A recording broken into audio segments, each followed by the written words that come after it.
Welcome to another episode of the Carousel, your number one spot for all the latest news, rumors, and scoop in the college basketball coaching carousel. I'm Adam Gordon, joined by Brian Burton, as always, from All Access Network.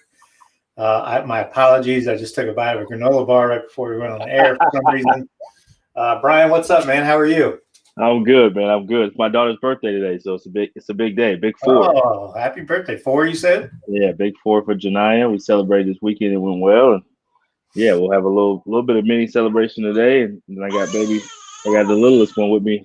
So we're rocking over here. We're rocking. I love it. Daddy daycare, as Daryl Jacobs always calls you. What was the theme of the cake?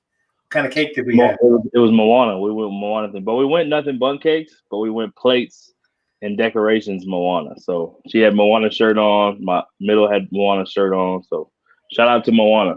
I love it. Empowering young girls through Disney. I love it. I love it. Yeah. I would love a little Moana or some Pocahontas or just something. My son is all boy and it's like monster trucks like all the time. That's good. That's what you want. No, it's great. Whatever makes him happy is fine. But mix in a Disney movie for me every once in a while. You don't want to be Moana for him though. He's got to get like he likes cars. I can get him into cars. That's a good one. Yeah, it is a good one. So anyways, people are not here to listen to us and our takes on Disney movies, although that's probably another podcast. People want to talk about all the latest jobs and openings. If you guys have heard scoop or rumors, if you want to share what you've heard, drop us a comment, slide into the DMs, or you can text us anonymously at 662-418-9031. A short 30-minute show today. We don't have as much to talk about today, I don't think. There's been 3 hires since our last show, so we'll go through those. We will talk Cincinnati. We'll talk Arizona, UTEP. We'll get into all of it. Matt Barnhouse need to figure out the rumors that Matt Barnhouse is the hottest video coordinator prospect. Can you confirm this, Brian? I would say in a very important market for video, graphics, creative content, Barnhouse is your guy. Hashtag hire Matt Barnhouse. No question. Hashtag hire Matt Barnhouse. Yeah. If you're looking for a creative edge with somebody who can, do everything you need to do video wise, but bring that social media graphics twist of things, that he's your guy. It's a big deal now for college programs to be able to have just a creative content presence, especially with no official visits and the pandemic. It's even more important to be able to have a visual virtual presence. So yeah, Matt Barnhouse is your guy. Got great experience too. No doubt. All right, let's get into it. As always, we host the show not to celebrate open jobs. We host this show because we want to share the knowledge, share the love. And why us? Not because we have all the answers, because we simply don't give a fuck.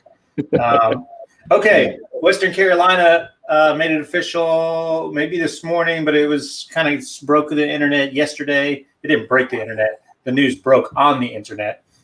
Justin Gray of Winthrop got the head job at Western Carolina. He's their guy. Of course, the former Wake Forest great.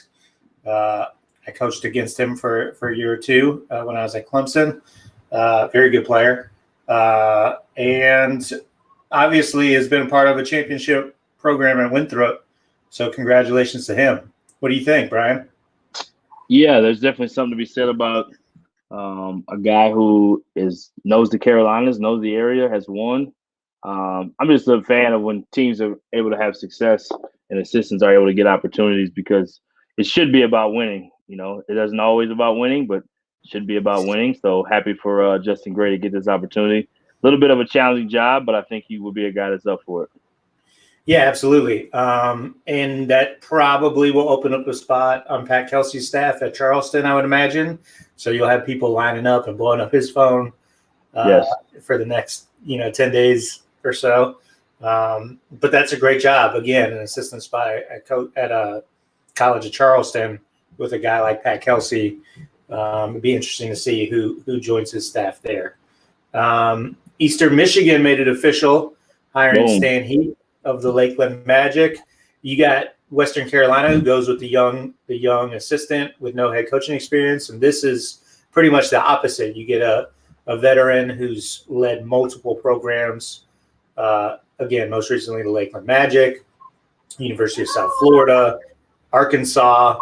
I don't know where he was at before those places, but he led a lot of programs. Somewhere he was an assistant at Michigan State. Where was he before Arkansas? And I think he's an alum of Eastern Michigan. I think he played there. Oh, did he?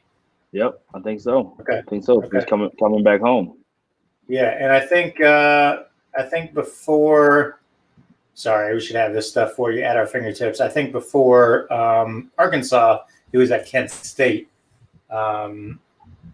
So yeah, somebody who's led again 4 different programs and now has the opportunity to go to Eastern Michigan, yes, his alma mater, and see if he can get them consistently competing in the MAC. Tough league. Lots of turnover this year, right?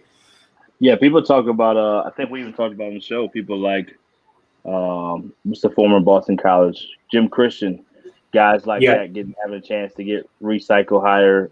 Cool to be able to see Stan Heath get a chance to do it again and get his next shot. So, yeah, I love to see it. I think it's a tricky job, but great for him to be able to come back home. I'm not exactly sure what that means. What does that mean? Yeah, I don't know what that means either, Kevin. Are you early claiming that Eastern Michigan is going to the Elite Eight? What are you saying, Kevin? Bold prediction.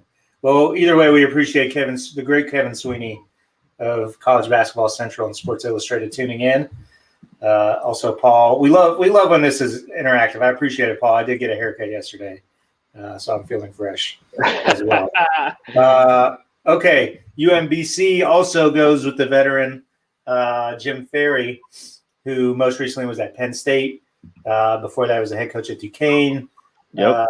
But before that, had a very successful tenure at LIU Brooklyn. Yep. So, okay, Stan Heath went to the Elite Eight. There you go. Yeah, boom.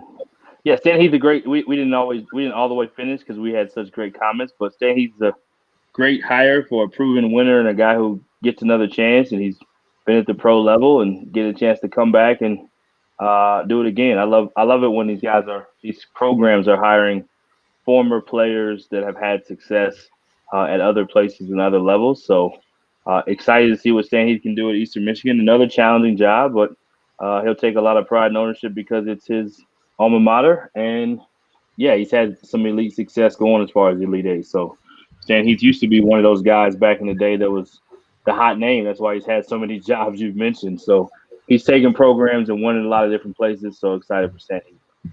Yeah. Let's talk a little bit. We'll dive more into Stan Heath here. Honestly, great hire by Scott Weatherby, the athletic director at Eastern Michigan. Yep. It's not a great job on paper. Brian, I know you always got your job rankings. I don't know where it ranks. I didn't do it today, Coach. You didn't seem to like the rankings too much. You like the Adam Gordon rankings better. I like the rankings. I like having the debate. You know, I don't agree with your rankings most of the time, but I like when you have it. They're not mine. They're not mine. But I got. But yeah, Stan Heath. Okay, let's just look at his record here. As Kevin mentioned, was the head coach at Kent State. I didn't realize this. Won 30 games there in one season and took them to the Elite Eight back in 2002. I did not know that. I didn't know he took Kent State to the Elite Eight. Obviously, that is very impressive. Then he went to Arkansas and for 5 years won. Which real quick, Kent State, same league, correct? Yes, in the MAC. Yep. Same league. Okay, just wanted to make sure I said that for the listeners. Yep, for sure. At Arkansas, his last 2 years, won 22 games and 21 games. And went to 2 straight tournaments before. I don't know if he was let go or if pressure was just mounting, but I remember it being like a messed up deal the way Arkansas did him a little bit. But he left there, went to South Florida, and took South Florida to the tournament. How often do you hear that? Won 20 games 2 of his 7 years there, 2 of his 6 years there. And then eventually was let go. Again, South Florida, tough job. But, somebody who's like proven he can win at a high level. And again, at Eastern Michigan, how are you going to do better than that? I don't know. You can. Great hire. Great I hire. love it. Great hire. And he played there. And it's supposed to be a great person as well. The word on the street. I don't know That's Stan the word. personally, but his I don't know. reputation is very high as far as what kind of person he is. Yeah, for sure. Can't Okay, say that for everybody. let's talk Jim Ferry, UMBC. This was one I was hoping they would move Nate Dixon up, the assistant for Ryan Odom there. Nate did a great job on that staff. He's certainly earned his shot. He's been at it for a long time. Yep. But they went the outside route, and they did a good job getting Jim Ferry again, as we mentioned, was at Penn State most recently. But before that, the head coach of Duquesne, and before that, a very successful tenure at LIU Brooklyn. What do we think about this one, Brian? Yeah, the word on the street, they wanted a proven head coach. I hate it for Nate Dixon because he deserves that opportunity, and it was kind of a trend to be able to move some guys up. But they wanted a proven head coach that had experience. Yeah, he's had a lot of stops. I mean, when you definitely experienced, did a good job at a similar place in LIU Brooklyn. So I'm assuming that's what they're looking at the most, but also has that high level experience at Penn State. And Duquesne tenure wasn't as great, but he earned that from his time at LIU Brooklyn. So yeah, over 500 as a coach. He definitely can coach. I think they made a good hire, and yeah. All right. One of the unexpected jobs that just recently opened, Cincinnati. This was not something I think people were anticipating. John Brannon just in his second year at Cincinnati, I believe, maybe third. I believe too, though. And I've talked to a lot of people, and I still don't know what the hell happened. I get it. 6 dudes went into the portal in one day. Doesn't that happen at every school? Aren't there 400,000 kids in the transfer portal officially? I think it's the official number is 400,000 at this point. I think it's actually 25% of all college rosters Division I so far in the portal. So obviously something happened here internally. There was some sort of shakeup. Something happened. There's an investigation. I don't know that the investigation concluded, but they decided to terminate John Brannon. Again, I don't know what happened. I don't have any of the facts. My experience with John Brannon, he's a great guy, and obviously has had a lot of success on the court at Northern Kentucky and had a really good first year at Cincinnati. They struggled, during this COVID season, but I'm sure more info will come out. And now this is a high major job that we didn't expect to open that is on the market. And it sounds like, do they already have their guy? Is that what you're hearing, Brian? I've heard it's kind of open. I've heard they're talking to quite a few guys. So okay. I haven't heard it's a done deal, shoe in, slam dunk. I have not heard that. Now a lot of people think that the current head coach at a SEC school is supposed to get this job. That rumor's been out there since before this job even opened. So I don't know if that's the one you're talking about, but there could be others. No, Eric Martin at West Virginia. Who's a former Cincinnati guy, but current assistant coach at West Virginia for Bob Huggins, who obviously you would think still has a lot of pull at the school. It sounds like it's his job. And I mean, that's just what I saw on Twitter and talked to some people about. It sounds like it's headed that direction. But what SEC head coach are you talking about? What SEC head coach other than Frank Martin, which there were some rumors about that? Is that what you're talking about? Maybe he's the guy that's been talked about for this job since the season's ended. But I think I just read that they extended him after all the drama. There's going to be some big shakeout and fallout at South Carolina. Sounds like fallout is they gave him a contract extension. Yeah, the good thing sometimes about these jobs open that some of these coaches may be able to get is that they get extensions and people want to keep them. So good for them. And good for Coach if he did get that extension. The names I've heard, the first round of interviews I have here is Dennis Gates, who was a hot name early in the. We got to do a Dennis. Hey, we got to do a Dennis Gates watch because as much as we do the John Beilein watch, Dennis Gates' name gets mentioned for every high major job out there. Hopefully, Dennis Gates' watch. He's in Cleveland doing a great job at Cleveland State. But yes, his name is mentioned the first round of interviews. Lamont Paris, who is the head coach at Chattanooga. Jeff Linder, which I was a little surprised at that, from Wyoming. His name was mentioned. Nick Van Exel, Nick the Quick, one of the great alums from Cincinnati. His name was mentioned. Eric Martin, as you said, Scott Nagy, who is the head coach at Wright State, Ronald Norred, who played at Butler and was a really good player and is an NBA assistant coach, Casey Alexander, and Ryan Peden is the names that I have. Maybe others. I've also heard possibly UCLA assistant Darren. See how you say his name? Savino. Yep, Darren Savino, possibly. So yeah, it's all over the place. I love it. Yeah, that's a big list. That's who you have heard got like a first round phone call. First round of interviews at Cincy. Literally what I was told. It's a weird list too because most of those guys aren't like who you would think would be next up for a high major job. Dennis Gates, yes.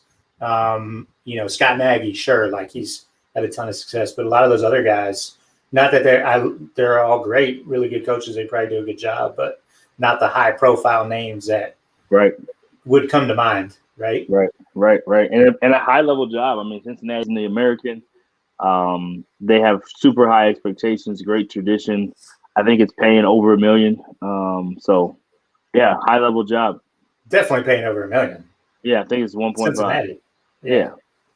So people talk about DePaul so much and DePaul, but like Cincinnati is a big time job to be open. Oh, way better job than DePaul. I don't know where it falls on your rankings again. Not very high in the Big East. Cincinnati is a top 3 job in the American. Yeah, well, look at their recent coaches. Okay, John Brannon, of course, something happened there, but Mick Cronin, Andy Kennedy, Bob Huggins. You're talking about 3, like that's pretty high, pretty high. What is the phrase I'm looking for? Good company. To be in right there. Yeah. No question. High pedigree. So, but yeah, I'm hearing Eric Martin is a done deal. So we'll see. Yeah. I don't know. It hasn't moved as fast as maybe what some people would have thought for it to be a done deal. So I'm just curious. It's kind of like the next job I'm sure we're going to talk about, Arizona. Yeah. Surprised it hasn't happened yet for supposedly to be in such a done deal. Hold on, I'm sorry.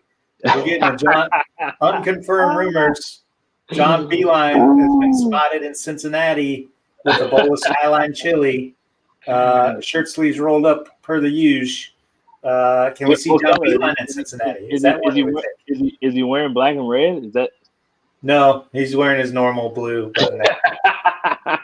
This is unconfirmed, though. Just I love it.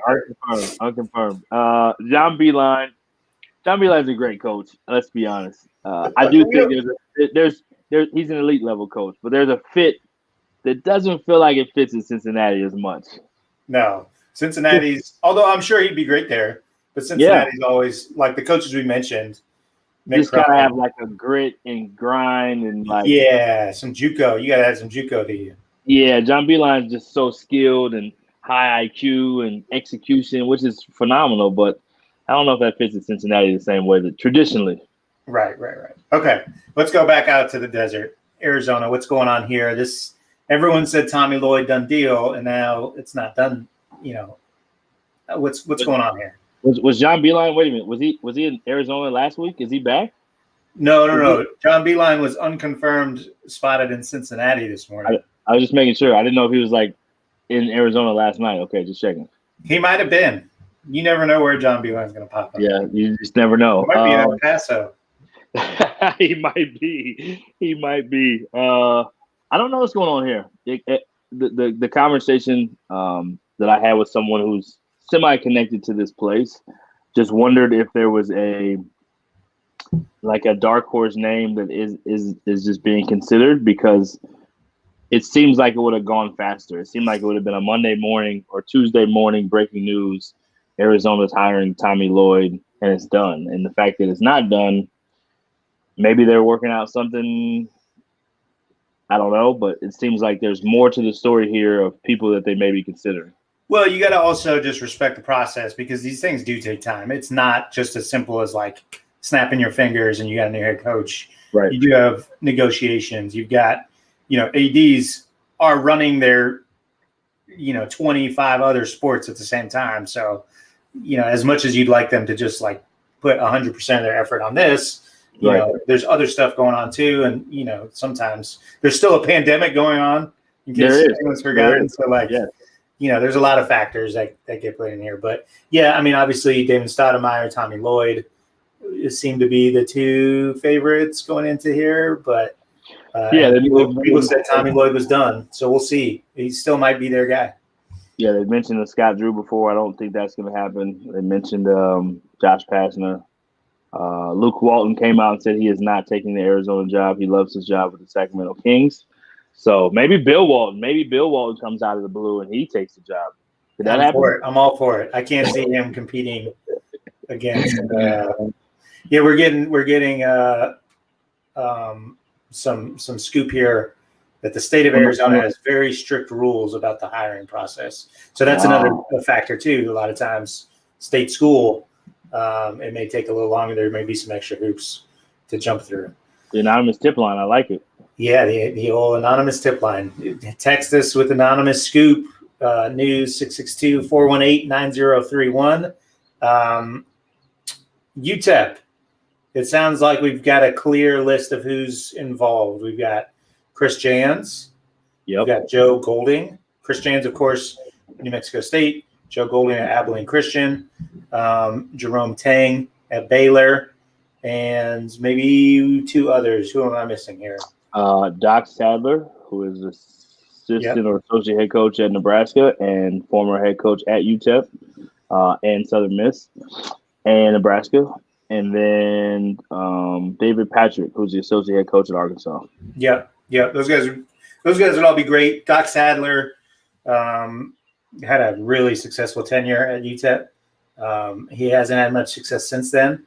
But he did have some success at Southern Miss before he went to Nebraska. Probably finished top 5 or so ish, which Southern Miss is a tough job. So that was his probably most recent success. But he went back to Southern Miss after Nebraska. Is that what you're saying? No. Before Nebraska, he was at Southern Miss, which is in the same conference as UTEP. Hold on, sir. We gotta fact check something here, because you may be right, but I'm pretty sure wasn't he at Southern Miss after Nebraska as well? Yes. All right, I'm pulling up his Wikipedia page here. Nebraska head coach to Southern Miss. He's now at Nebraska as an assistant, is what I meant. Okay. So I'm just going to break down for you his career real quick because I've got it here on Wikipedia. So was very successful at UTEP. Was there for 2 years, won 27 games, and then 21 games. From there, got the Nebraska job. Was there for 5 years, won 17, 20, 18, 15, 19, 6 years, and then 12, and then was let go, and then became the head coach at Southern Miss, where 3 wins, 8 wins, 9 wins, 16 wins, 20 wins. So he did certainly, you're right. I didn't realize that steady progression at Southern Miss. He did a pretty good job there. Tough job. It is a tough job. So, his name has been mentioned with UTEP as well as the other guys. David Patrick would be great. Jerome Tang, all those guys. Really good list. Can't go wrong. Yeah, what do you think about that list? Let's hear you break it down. I think you can't miss. Obviously, Jerome Tang is a guy that doesn't have that head coaching experience, but you're not going to find a more well-liked and respected and hotter name in terms of an assistant coach out there in the country. Coming off the national championship in the same state, that would be a no-brainer. Joe Golding's proven. I mean, the job he's done at Abilene Christian is second to none. Right. So he'd be fantastic. Chris Jans, everybody in the world knows Chris Jans can coach basketball and can recruit at a high level. And this is, another one of those jobs like Cincinnati that has a little JUCO in it. You usually get tough dudes. And that's Chris Jans' MO, as well as Joe Golding's MO.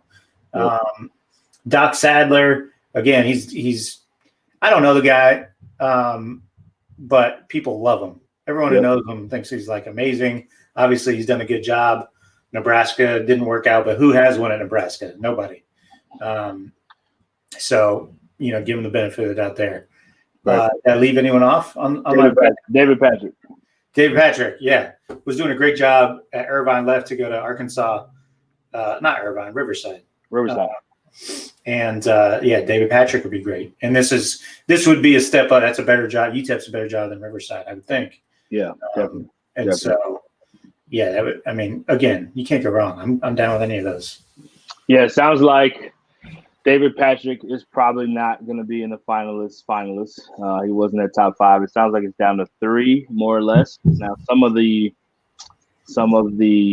boosters that Doc Sadler is rounding up supposedly are rallying behind him to get the job. So I don't know if that is going to put him in the door or not. But it sounds like it is a 3-man race with Jerome Tang, Chris Jans, and Joe Golding. So no real true separation on who is the favorite or who is not. They did a fan poll on their in their ESPN El Paso, I think, in the last recent days, and Jerome Tang was like 55% their choice. I don't know that they have any say so in it, but yeah, obviously Chris Jans knows the area. It's 30-40 minutes away. It is a similar job to New Mexico State, but with all the bells and whistles. So he would do a phenomenal job. Is it a better job than New Mexico State? Like, why would you leave?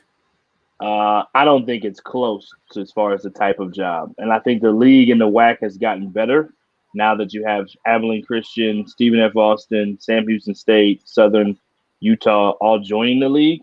I think the WAC's gotten stronger. And then obviously Grand Canyon did a good job and they put a ton of money into the program. So they've won conference. So the WAC's gotten harder. Why is it not close though in terms of just like forget the league? Just amenities. I mean, I think tradition is similar as far as winning. I think there's definitely people that have gone high major a lot from UTEP, but as far as the place, I mean, training table, practice facility, your own weight room, the resources. It is a similar job, but basically on steroids. Fan bases are similar. That part of the country, they love basketball. They'll show up whether you're winning or losing.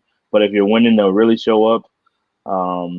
You have a national championship tradition at UTEP. Texas Western, and so much stuff that you can sell at that place. So I think Jerome Tang will be phenomenal. I think the national championship story of winning as an assistant and now going to a place where they've won with Texas Western just makes a lot of sense. I think he should be somewhat the favorite, in my opinion, because you win a national championship. You should get some respect for being a big part of that. And what he's done at Baylor, again, probably one of the most remarkable stories. And what he's been a part of doing with Scott Drew and the staff is one of the best stories in sports, period, from where they were after the Dave Bliss era. And then Joe Golding, I'm biased from working for him, but what he's done at Abilene Christian definitely warrants him a job like this too. So I don't think you can go wrong with either 3. It's just depending on preference. So be curious to see what they do. For sure. Will be interesting. Portland State, Jace Coburn, what's going on here? Are they moving him up? Are they interviewing other candidates? Any word here? I haven't heard a lot other than Jace sounds like it's the favorite and they're working to figure that out. I don't know if it's one of those they have to open up or not. You always like it when they don't open it up if you're the associate head coach or the guy that has a chance to get it, like UMBC. Once they hired a search firm, makes it a little bit tricky. I don't think they have hired a search firm, so hopefully Jace does get the nod here. It sounds like he's leading the race from what I have. All right. Anything? Arkansas Pine Bluff, Coach Ivory retired. Internal hire, or do you think they're going outside? Just take his. Yeah, I think they're going outside. If you look at what the SWAC and the MEAC has done recently in hiring, there's either been a successful assistant. If you look at Alcorn, they hired Prairie View's assistant last year. And then if you look at South Carolina State, they hired Memphis assistant and longtime really good college basketball coach Tony Matlock. A year ago, Arkansas Arkansas State? Yeah, they hired Alabama State. Alabama State. They hired Mo Williams, which was kind of one of those high-level splash hires. So I think these jobs are still coveted because it's a head job. So I think you can still get a high-level person. So be curious to see what they do. I think they're going to go outside, though. What do we got for Central Michigan? Thunder Dan? Tell me Thunder Dan. Thunder Dan. Is there a Thunder Dan watch? Yeah, I haven't heard anything new. It sounds like Todd Simon still has a good chance at this. I think they have started their interviews, but I know that it's a job that it seems like they want to get a winner and somebody who has some ties not only to the area but also has a track record of winning. So it sounds like he is heavy on the list. Is all I have on that one. Yeah, and they did hire an outside search firm. What is it? It's DHR International is doing the search. So yeah, you would think, I don't know. Who knows? Yeah, Central Michigan's kind of, there's not a lot out there as far as like rumors or speculation on this job, but that hire makes sense. But also somebody else maybe who has some ties to the area in the region would be good. But yeah, I'm curious to see. Stan Heath wasn't anywhere on the watch for Eastern Michigan, so Central Michigan could do something very similar. Yeah, Stan Heath. His name's been circulated for weeks. We've been talking about him on the show for a while. So, but you're right. Central Michigan's been a little bit more quiet. Yeah, for sure. Okay, Delaware State. Hoop Dirt reported our guy Xavier Silas, assistant coach with the Delaware Bluecoats G League team, is involved with this one, which would be great. Xavier's really sharp, energetic, definitely a star in the making. G League to college doesn't happen a ton, but I'd be all for it.